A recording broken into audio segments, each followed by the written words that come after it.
Bem-vindos ao primeiro vídeo do Ciência do Comportamento, canal cuja finalidade é divulgar produções e discussões científicas sobre o comportamento dos organismos, sejam eles humanos ou não. Os vídeos que postaremos apresentarão cada qual um trabalho científico diferente, publicados tanto em revistas brasileiras como em estrangeiras, o que certamente aumentará os seus conhecimentos sobre o funcionamento comportamental. Neste vídeo, explanaremos um trabalho clássico que possui implicações bem interessantes e, apesar de ainda ser relevante, se encontra praticamente esquecido.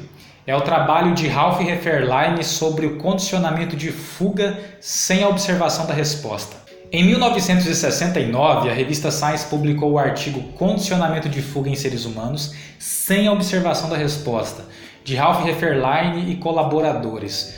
Os autores buscaram descobrir se era possível condicionar uma resposta que fosse imperceptível para a própria pessoa que a emitisse.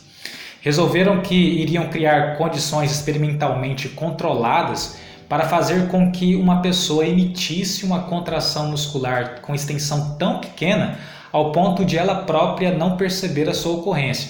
E foi aí que eles se depararam com um obstáculo metodológico.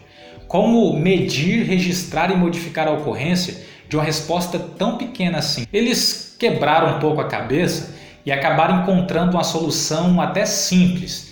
Eles tiveram a ideia de usar um aparelho de eletromiografia para medir o potencial de ação da contração muscular mínima que eles esperavam estudar. Para quem não sabe, a eletromiografia é uma técnica de registro da atividade elétrica dos músculos e nervos e serve principalmente para identificar lesões e outras irregularidades, o que se mostrou muito útil para que o Hefferlein escolhesse um tamanho de contração para estudar. Decidiram que a contração muscular que seria estudada teria um potencial de ação entre 1 a 3 microvolts. Para você ter uma noção de quão pequeno isto é, são necessários 1 milhão de microvolts para que 1 volt seja obtido. O procedimento consistiu em colocar sujeitos humanos sentados em cadeiras reclináveis, com vários eletrodos distribuídos nos seus membros superiores, mas apenas aquele que estava conectado no dedo polegar esquerdo era verdadeiro e iria de fato fazer os registros. As pessoas foram instruídas a tentar relaxar o máximo possível enquanto ouviam uma música por meio de um fone de ouvido, até que ela fosse sobreposta por um ruído de 60 ciclos por segundo. O ruído era somente interrompido quando ocorria no dedo polegar uma contração com potencial de ação que variasse, como eu disse, entre 1 a 3 microvolts. Esse ruído ficava suspenso por 15 segundos e após isso o processo recomeçava. Se uma contração do tamanho selecionado ocorresse enquanto o ruído estivesse desligado, a sobreposição era adiada por mais 15 segundos. Tecnicamente falando, os autores arranjaram condições experimentais para que aquela mínima contração passasse a ocorrer com mais frequência devido ao processo de reforçamento negativo. Para quem não sabe, o reforçamento negativo é um processo pelo qual um comportamento tem a sua frequência aumentada após remover, adiar ou minimizar uma condição aversiva, que em grande parte das vezes é sentida como desagradável. No caso desse experimento, a condição aversiva passível de ser removida era o ruído que sobrepunha a música e a resposta cuja frequência poderia ser aumentada por esta remoção era a contração que mediria até 3 microvolts de potencial de ação ocorrida no dedo polegar. As pessoas estudadas não precisavam saber de nada disso e mesmo se soubessem, ainda assim seriam incapazes de executar conscientemente uma contração tão pequena. 24 pessoas foram sujeitos dessa pesquisa, mas ao longo das sessões de experimento, ocorreram vários problemas com os registros de 12 dessas pessoas, o que inutilizou as informações que foram colhidas delas. Mas não ocorreram imprevistos com os experimentos dos outros 12 indivíduos que restaram, que eram 4 mulheres e 8 homens com idades entre 18 e 50 anos. Dividiram estas pessoas em 4 grupos de 3 indivíduos, com cada grupo recebendo instruções diferentes sobre o que o experimento era. Apesar de os grupos terem recebido instruções diferentes, o procedimento experimental foi idêntico para todos. A sessão de condicionamento durou 1 hora, com um intervalo de 5 minutos após os primeiros 30 minutos. Esse é o gráfico do grupo 1. A curva cumulativa da taxa de respostas indica que ocorreu o condicionamento. Os integrantes do grupo 1 foram instruídos a não fazer nada mais além de se colocarem passivos na situação e foram informados de que seria apenas um estudo sobre as tensões corporais relacionadas à sobreposição do ruído durante a música. Estes indivíduos ficaram bastante surpresos quando receberam a notícia de que eles estavam fazendo algo imperceptível para suspender o ruído. Agora vamos para o grupo 2. A curva cumulativa também indica que ocorreu o condicionamento da resposta selecionada. Para este grupo, os pesquisadores disseram que alguma contração muscular mínima imperceptível iria desligar ou adiar o ruído, mas não informaram onde ocorreria e qual a dimensão desta contração, e ainda receberam a tarefa de descobrir qual contração seria esta.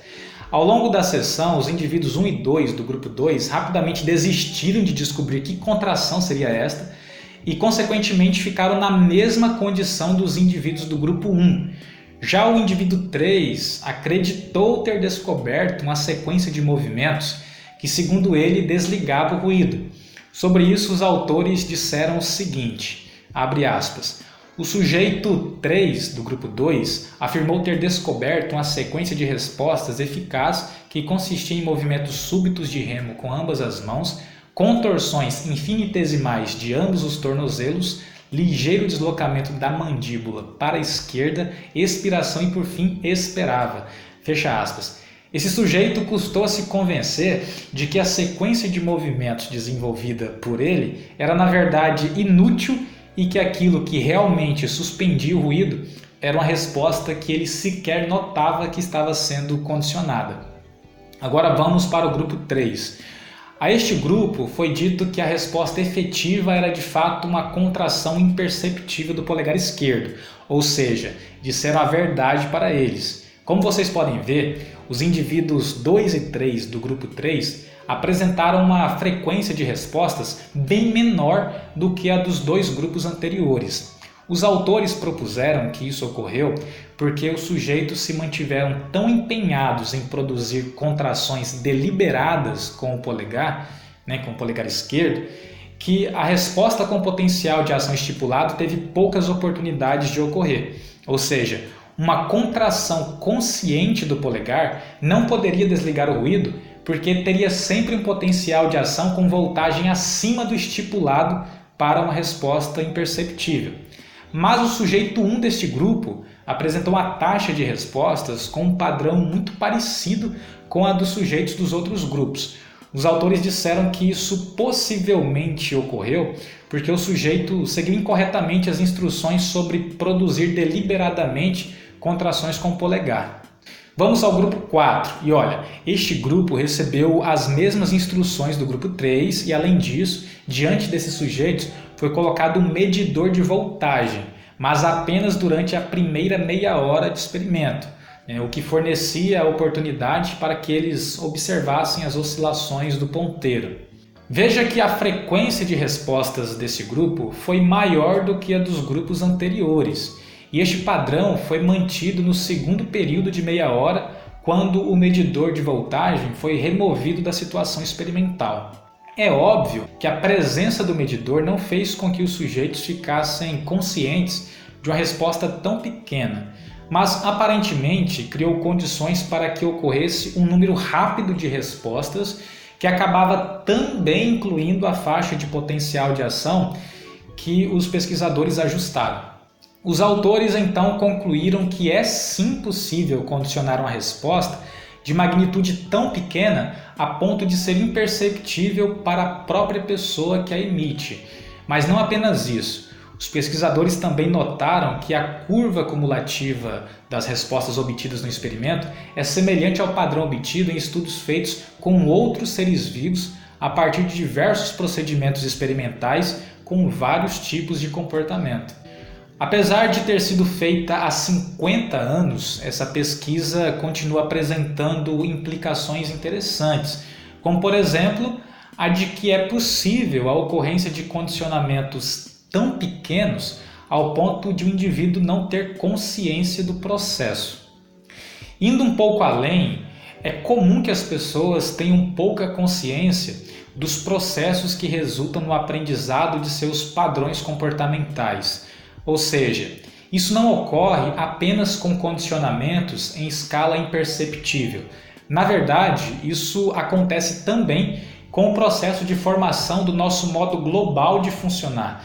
Geralmente não sabemos exatamente como e quais variáveis se relacionam com as amplas classes comportamentais que temos.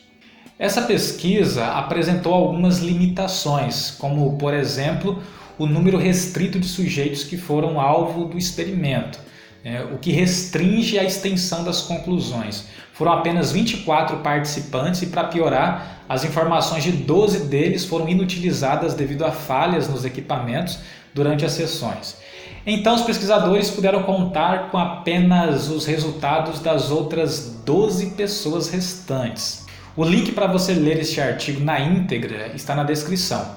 Ele está disponibilizado apenas em inglês e, se você não lê nesta língua, pode traduzi-lo no Google e ter uma ideia geral do que está escrito. Fica aqui também a sugestão para que pesquisadores atuais repliquem o estudo, seria muito interessante. E se gostou do formato de divulgação apresentado aqui, se inscreva, dê um like, ative o sino para você receber as notificações dos próximos vídeos. E é isso. Cada vídeo aqui explicará um artigo científico sobre comportamento. E se você aprecia a análise do comportamento e o behaviorismo radical, ajude a divulgar a área com seu compartilhamento. Obrigado pela sua visualização e tchau!